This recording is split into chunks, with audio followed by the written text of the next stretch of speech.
Video तो आप देख ही लिए होंगे, आप पहचान भी रहे होंगे, और हो सकता है कि इस वीडियो को कई बार अलग अलग सोशल साइट पर देखे भी होंगे। अगर नहीं देखे हैं तो आप अभी देख लिए। अब हम आपको बताने जा रहे हैं कि कौन है। तो ये हैं बिहार के नए शिक्षा मंत्री मिथिलेश तिवारी, जो कह रहे हैं कि बिहार के शिक्षा मॉडल को बेहतर बना देंगे। और तेजस्वी यादव अगर 10वीं पास नहीं हुए हैं तो सरकारी स्कूल में दाखिला ले लें, हम इनको हम पास करा देंगे, हम इस तरीके के सरकारी स्कूलों में व्यवस्था करेंगे। सम्राट चौधरी भी बोल रहे हैं कि हम एक ऐसा बिहार में शिक्षा मॉडल स्थापित करना चाहते हैं जिसमें डीएम एसपी के बच्चे, जनप्रतिनिधियों के बच्चे और गरीब के बच्चे भी उसी स्कूल में पढ़े हैं और उस स्कूल में दाखिले के लिए पैरवी आए। और इन तमाम चीज़ों की, इन सपनों की जिम्मेवारी मिथिलेश तिवारी को मिला है। लेकिन मिथिलेश तिवारी मंदिर में और झाड़ फूक करवा रहे हैं। आरजेडी के लोग यही आरोप लगा रहे हैं कि क्या ये तांत्रिक से झाड़ फूक करवा करके बिहार के शिक्षा मॉडल को बदलेंगे? क्या इसी तंत्र विद्या के माध्यम से ये तेजस्वी को 10वीं पास कराने की दम भर रहे हैं? तो फिर सत्ताधारी दल के नेता बोल रहे हैं कि तेजस्वी यादव एक नैरेटिव के तहत मिथिलेश तिवारी को, छवि को नुकसान पहुंचा रहे हैं। मिथिलेश तिवारी के समर्थकों का भी कहना है कि मंत्री जी वाकई में वैसा कुछ किए नहीं थे और वो तांत्रिक के पास नहीं गए थे। ये एक नैरेटिव का हिस्सा है। लेकिन हम आपको बताने जा रहे हैं कि वाकई में है क्या। क्या मिथिलेश तिवारी शिक्षा मंत्री के पदभार ग्रहण करने के बाद किसी से तंत्र मंत्र करवाने गए, तांत्रिक से झाड़ फूक करवाने गए? क्या आप पहले भी झाड़ फूक करवाते रहे हैं? क्योंकि नेताओं के अक्सर सुना जाता है कि कोई कामाख्या में जाकर के झाड़ फूक करवाता है तो कोई लोकल तांत्रिक के पास जाते हैं। तो क्या ये पहले भी तंत्र मंत्र पर विश्वास करते रहे हैं या पूजा पाठ करते रहे, या फिर जो ये तस्वीर वायरल जो वीडियो है ये एक नैरेटिव का हिस्सा है जिसे एक बेवजह तूल दिया जा रहा है? आज इसी पर बात करेंगे। जी नमस्कार, मैं हूं विपुल कुमार और आप देख रहे हैं सूर्य विहार डिजिटल न्यूज़। अब हम तमाम दर्शकों से अपील करना चाहते हैं कि इस चैनल पर अगर आप नए हैं, अब तक नहीं जुड़े हैं, तो यूट्यूब पर हमारे चैनल को, सूर्य विहार को सब्सक्राइब कर लीजिए, बेल आइकन को दबा लीजिए। अगर आप हमें फेसबुक पर देखते हैं तो पेज को फॉलो करना ना भूलें। हम इंस्टाग्राम पर भी हैं, आप हमें वहाँ भी देख सकते हैं और फॉलो कर सकते हैं। अब इस वायरल वीडियो की सच्चाई जानते हैं और समझते हैं कि इसका सच्चाई है क्या। जो वायरल वीडियो है जो दिख रहा है आपको, इस वायरल वीडियो में ये बिहार के नए शिक्षा मंत्री हैं मिथिलेश तिवारी। ये बक्सर से लोकसभा के चुनाव लड़े थे, हार गए थे और वहाँ से सुधाकर सिंह चुनाव जीते थे। पार्टी के ये संघी माने जाते हैं, पार्टी के लिए पार्टी के कट्टर समर्थक माने जाते हैं, पार्टी में आस्था रखते हैं और धर्म में भी इन्हें खूब आस्था है। इस बार गोपालगंज इलाके से जीत कर आए हैं, गोपालगंज इलाके के रहने वाले हैं मिथिलेश तिवारी और प्योर संघी हैं। पूजा पाठ नियमित करते हैं और मंदिरों में आना जाना इनका लगा रहता है। तो जब बिहार के शिक्षा मंत्री बने तो ये चले गए बनारस और काल भैरव मंदिर में अक्सर ये जाते हैं। अगर कोई भी बनारस जाता है, बाबा विश्वनाथ का दर्शन करता है, तो कोई भी व्यक्ति काल भैरव भी जाना नहीं भूलता है। पीएम मोदी भी वहाँ जाते हैं, अमित शाह भी जाते हैं और देश के अगर नेता, विरोधी दल के नेता भी जाते हैं तो जाते ही जाते हैं। या फिर आम आदमी, अगर आम नागरिक, मैं भी वहाँ गया हूँ, बाबा विश्वनाथ का भी दर्शन किया हूँ, तो काल भैरव का भी दर्शन किया हूँ। और ये मानना है कि बनारस में, काशी का अगर कोई चौकीदार है, वहाँ का जो चौकी का अगर कोई हेड है तो वो है बाबा काल भैरव।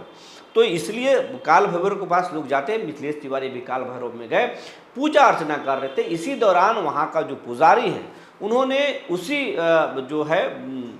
उससे उन्होंने आशीर्वाद दिया और आशीर्वाद देने का जो अंदाज था वो तांत्रिक जैसा था। और ये तांत्रिक के अंदाज में उन्हें पकड़कर पीठ ठोकर उन्होंने ज़बरदस्त तरीके से आशीर्वाद दिया। और ये उस दौरान उनके समर्थकों में से किसी ने या फिर बाहरी किसी लोगों ने उस पल को कैद कर लिया और फिर क्या था, कुछ लोगों के पास भेजा गया और फिर वो सोशल मीडिया पर वायरल हो गया। अब सोशल मीडिया पर वायरल होने के बाद से पहले कुछ पत्रकारों ने और उसके बाद में नेता प्रतिपक्ष तेजस्वी यादव ने तंज कर दिया और तेजस्वी यादव की पार्टी आरजेडी ने भी अपने सोशल मीडिया पेज पर इसे अपलोड कर दिया। अपलोड करने के बाद जो है वो आरजेडी ने तंज किया कि क्या बिहार के शिक्षा मंत्री इसी तंत्र मंत्र के हिसाब से वो अब बिहार की शिक्षा को बदलेंगे, क्या यही उनका शिक्षा मॉडल है, क्या यही ये सरकार की सच्चाई है। तो मिथिलेश तिवारी विवादों में घिर गए। उसके पहले जो है मिथिलेश तिवारी ने तेजस्वी यादव को लेकर तंज किया था कि तेजस्वी यादव अगर 10वीं पास होना चाहते हैं तो सरकारी स्कूल में दाखिले लें और फिर हम उनको सरकारी स्कूल में ऐसी शिक्षा देंगे ताकि वो पास हो जाएंगे। उसके बाद में तेजस्वी यादव ने उन पर हमला किया था, राजनीतिक हमला किया था और उसको फिर गोपालगंज के एक मामले से, कॉलेज के मामले से भी जोड़ दिया था, जिसके बाद जो है और विवाद बढ़ गया। लेकिन इस पूरे प्रकरण में कहा जा रहा है कि सियासत में यूं ही कोई वायरल नहीं होता और यूं ही चर्चे में नहीं आता। कई बार विरोधी दल के नेता कोई नैरेटिव चलाते हैं तो कई बार अपने ही दलों के नेता अपने ही पार्टी के नेताओं की छवि बिगाड़ते हैं ताकि ये राजनीति में आगे नहीं निकल जाए। मिथिलेश तिवारी की कहानी में भी कुछ ऐसा ही नज़र आ रहा कि क्योंकि तेजस्वी यादव के तो बाद में, लेकिन पहले ही ये वीडियो वायरल कैसे हुई और इतने तेज़ी से मीडिया के पास कैसे पहुंचा और तमाम तरह की बात, क्योंकि मिथिलेश तिवारी संघी हैं, मिथिलेश तिवारी बीजेपी के शीर्ष नेताओं की नज़र में है और मिथिलेश तिवारी के काम करने का जो तरीका है बहुत बेहतर है। पार्टी में वो चुनाव हारने के बाद भी पार्टी से जुड़े रहे हैं और बहुत नपे तुले अंदाज में बात करते हैं। तो यही अंदाज है कि पहली बार चुनाव जीतने के बाद मिथिलेश तिवारी को शिक्षा मंत्रालय जैसा मंत्रालय विभाग सौंपा गया, जिसके लिए बड़े बड़े मंत्री जो है वो लार टपकाते हैं। लोग कहा जाता है कि बड़े बड़े मंत्री लगे रहते हैं कि काश उन्हें शिक्षा मंत्रालय मिल जाए या फिर स्वास्थ्य मिल जाए, हेल्थ मिल जाए, शहरी विकास मंत्रालय मिल जाए, पथ निर्माण मिल जाए, ये लेकिन उन तमाम जो है विभागों से बड़ा विभाग शिक्षा विभाग है। बिहार के अगर बजट देख लें तो सबसे बड़ा बजट इसी विभाग का है, शिक्षा विभाग का। तो शिक्षा विभाग मिथिलेश तिवारी को मिलना कई लोगों को, चाहे वो विरोधी दल के नेता हों या फिर सत्ताधारी दल के भी कुछ नेता हों, उनको पच नहीं रहा। इसीलिए कहा जा रहा है कि मिथिलेश तिवारी को सोशल मीडिया पर ट्रोल किया जा रहा है और उनकी छवि को नुकसान पहुंचाने की कोशिश की जा रही है। लेकिन फिलहाल वो इस वायरल वीडियो पर, इस प्रकरण पर मिथिलेश तिवारी ने आधिकारिक तौर पर अपना सफाई नहीं दिया है। इसलिए ये विवाद जो है अभी सोशल मीडिया पर ट्रोल हो रहा है, वायरल हो रहा है। लेकिन इंतज़ार है इस पर मिथिलेश तिवारी अपना सफाई पक्ष रखेंगे।